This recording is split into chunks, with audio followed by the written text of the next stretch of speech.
اللہ فرماتا ہے ماں اپنے بچے کی ایک سسکی بھی سہ نہیں پاتی، اور میں تو تم سے 70 ماؤں سے بڑھ کر پیار کرتا ہوں۔ اللہ کو چھوڑ دو گے تو کوئی چیز ہاتھ نہیں آئے گی۔ جہاں اتنا صبر کیا ہے وہاں تھوڑا صبر اور صحیح۔ پھر دیکھو جو اب تک تمہارے نصیب کا حصہ نہیں تھا وہ بھی تم تک پہنچا دیا جائے گا۔ غم نہ کرو، اللہ تمہارے ساتھ ہے۔ ایک ہار پہ ہر اس فتح کو بھول گئے ہو جس سے اللہ نے تمہیں ہمکنار کیا تھا۔ اس کی رحمتوں کو یاد کرو اور ذہن نشین کر لو کہ تمہارا رب ہر شے پر کامل ہے۔ اللہ تمہیں تمہاری دعاؤں سے آزماتا ہے، وہ تمہیں ہر اس چیز سے آزماتا ہے جو تمہاری دعاؤں کا حصہ ہوتی ہے، کیونکہ دعاؤں میں وہی رہتے ہیں جن سے تمہیں بے پناہ محبت ہوتی ہے۔ تم سوچ رہے ہوگے کہ جب دعائیں معجزوں کے لیے بنائی گئی ہیں تو پھر اللہ انہیں تمہارے لیے آزمائش کیوں بنا دیتا ہے؟ وہ ایسا اس لیے کرتا ہے کیونکہ دعائیں توکل کی دلیل ہوتی ہیں، اور اللہ کہتا ہے کہ تمہیں کیا لگتا ہے کہ تم کہو گے کہ میں ایمان لایا اور تمہیں آزمایا نہ جائے گا؟ جب تم یقین کا دعویٰ کرتے ہو تو سب سے پہلے اس یقین کی گواہی تمہارے دل سے لی جاتی ہے، اس لیے ہر اس شے کو تم سے دور کر دیا جاتا ہے جس کے بغیر تمہارا دل دھڑکنے کا تصور بھی نہیں کر سکتا۔ تمہاری سانسوں کی وجہ چھین کر اللہ دیکھتا ہے کہ کیا اتنا توکل ہے تمہیں اس پہ کہ تم اس پہ یقین رکھ کے سانسیں لیتے ہو، اور جب تم اس کی رضا کے لیے یہ بھی کر گزرتے ہو تو وہ بھی تمہاری رضا کے لیے کن کی ہر حد سے گزر جاتا ہے۔ اللہ ان دعاؤں کو کبھی بھی نہیں بھولتا جو تم نے اس کی رضا کے لیے قربان کر دی۔ اللہ کے لیے جو کھو دیا جائے وہ کبھی بھی کم نہیں ہوتا، وہ پلٹ کر واپس ضرور آتا ہے، تمہاری ادھوری دعاؤں کی قبولیت بن کر، تمہارے درد کا اجر بن کر، اللہ سے کی گئی تمہاری وفاؤں کا صلہ بن کر۔ ہمیشہ کے لیے کچھ بھی نہیں ہوتا، ہم خود کو دباؤ کا شکار بناتے ہیں، جیسے بھی حالات ہوں بدلتے ہیں، اور جب صبر بھی مشکل پڑے تو اللہ سے دعا کی جاتی ہے، اس سے مدد مانگی جاتی ہے، اور جنہیں اللہ سے مانگنے کی عادت ہو، اللہ سے سب کہنے کی عادت ہو، وہ زندگی میں کبھی خالی ہاتھ نہیں رہتے۔ جو تم سے بنا مطلب کی 70 ماؤں سے بھی زیادہ پیار کرتا ہے اس سے اپنا تعلق بنائے۔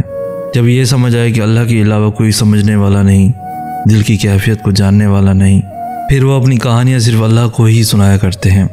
دل تڑپنے پر وہ دل لے کر ہم اللہ کے پاس ہی تو جاتے ہیں، اس کا مرہم ہم وہی تو پاتے ہیں، اس کو خوب سمیٹنا آتا ہے۔ تم سب اس پر چھوڑ کر تو دیکھو، ہوتا ہے بہت آگے چل کر بھی ہم خود کو پیچھے کی طرف دھکیل دیتے ہیں، صبر کرنے کے باوجود خود کو بے صبری کی انتہا پر پہنچا دیتے ہیں۔ لیکن ایک دن ایسا آتا ہے یہ ساری چیزیں ختم ہو جاتی ہیں، ہم خود سے کی گئی جنگ سے باہر آ چکے ہوتے ہیں۔ جو صبر مشکل پڑ جائے اللہ سے دعا کر لیا کرو، جو صبر دے سکتا ہے وہ صبر آسان بھی کر سکتا ہے۔ اپنی تکلیفوں اپنی الجھنوں کو وہیں لے کر جاؤ، تم خالی ہاتھ نہیں لوٹو گے، ہر چیز تبدیل ہو جائے گی۔ اگر ہم سب کچھ بھول بھی جائیں لیکن اللہ کچھ نہیں بھولتا۔ طرب کے لمحے، مانگی دعائیں، ہماری بے صبری، ہمارا گھٹن زدہ لمحہ، وہ رب کچھ نہیں بھولتا، بے شک وہ کچھ نہیں بھولتا۔ تم اداس ہو، مگر کیوں ہو اداس؟ کیا دعا قبول نہیں ہو رہی اس لیے اداس ہو؟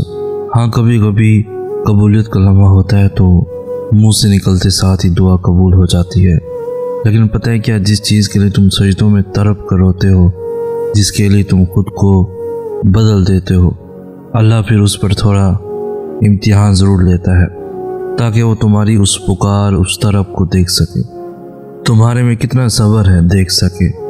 اور اگر تم صبر کرنا سیکھ جاؤ گے نا، اس بات پر یقین رکھو گے وہ تمہیں ہر لمحہ دیکھ بھی رہا ہے اور سن بھی رہا ہے، وہ تم سے غافل نہیں، بس دعا ابھی قبول نہ کر کے آزما رہا ہے، اور آزمائش کبھی ہمیشہ کے لیے نہیں ہوتی۔ اور جب کوئی امید نہ بھی نظر آئے پھر بھی دعا کے لیے ہاتھ اٹھائے رکھو، بس وہی ہے جو دے سکتا ہے، اس کے علاوہ بھلا اور کون ہے جو تمہاری دعائیں سن سکے، تمہاری مدد کر سکے، تمہاری تکلیف کو سمجھ سکے، تمہارے انتظار کی اذیت کو دیکھ سکے، تمہاری خاموش آنکھوں کو پڑھ سکے، تمہارے حلق میں پھنسے آنسو کو بھی بھانپ سکے، تو پھر عرش سے آواز صرف کن کی آئے گی۔ وہ تمہاری چھوٹی چھوٹی کوششوں سے بھی واقف ہے جو تم اس کی رضا میں راضی ہونے کے لیے کرتے ہو۔ وہ تمہارا صبر کرتے کرتے تھک کر گرنا اور پھر دوبارہ اٹھنا اور صبر کرنا بھی دیکھتا ہے۔ وہ تمہاری بے ربط دعاؤں کو بھی جانتا ہے جو تم ہر وقت دل میں مانگتے رہتے ہو۔ اس کی بارگاہ میں تمہارا کوئی بھی تھوڑا سا بھی عمل ضائع نہیں ہوتا۔ وہ دیکھ رہا ہے، جانتا ہے تمہارا حوصلہ اور ہمت، وہ خوش ہے تم سے، اور اس کے پاس تمہارا اجر بھی تیار ہے۔ بس جلد تم اپنا اجر حاصل کر لو گے، اور پھر تم دیکھو گے کہ وہ رب واقعی کچھ نہیں بھولتا، وہ ہر کوشش، ہر عمل کا اجر دے کر ہی رہتا ہے۔ جن لوگوں کو اللہ تم سے دور کر دیتا ہے، اگر تمہیں ان کی حقیقت پتہ چل جائے نا، تو کبھی بھی تم ان کے لوٹ آنے کی تمنا بھی نہ کرو۔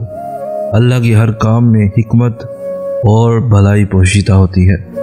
جو چیز اللہ جانتا ہے وہ تم نہیں جانتے، اس لیے اللہ سے ضد نہ لگایا کرو اور اپنے فیصلوں کو اللہ کے حوالے کر کے مطمئن ہو جایا کرو۔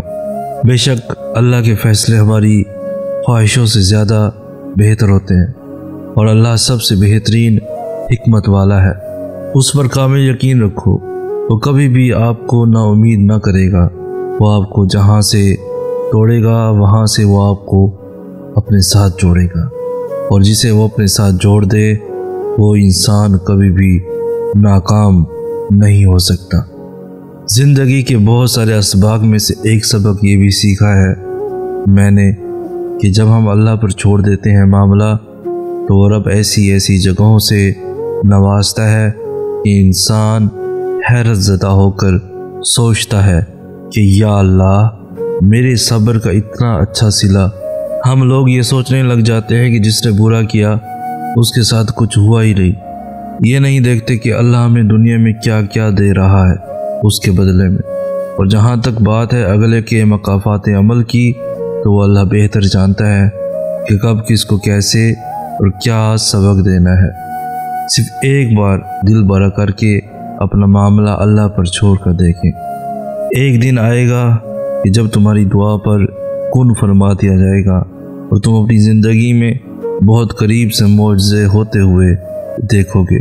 جب تمہارا خواب حقیقت میں تبدیل ہوگا تو تمہیں اپنی آنکھوں پہ بھی یقین نہیں آئے گا، اور تمہاری خوشی کا کوئی ٹھکانہ نہ ہوگا۔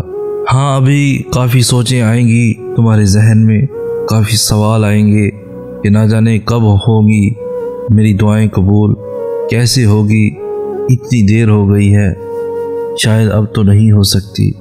ان سب خیالات کو چھوڑ کر بس ایک بار اس شدت کو محسوس کرنا جس شدت سے تم اپنی دعا کو پورا ہوتا دیکھنا چاہتے ہو۔